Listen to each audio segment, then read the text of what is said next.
Welcome to the info of the HUAWEI Nova Y90, and I'll show you how to unblock number on this device.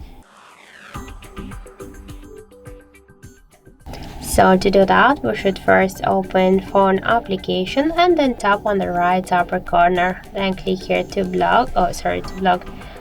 To block can be on the settings section. Then click here to block list, and now we can see that we have two block number in our blacklist. To remove one from this number, just hold for a while the number to select it and just tap here to remove. You can just remove two numbers at the same time by selecting these two numbers. Click to remove, confirm by click to remove again, and that's it.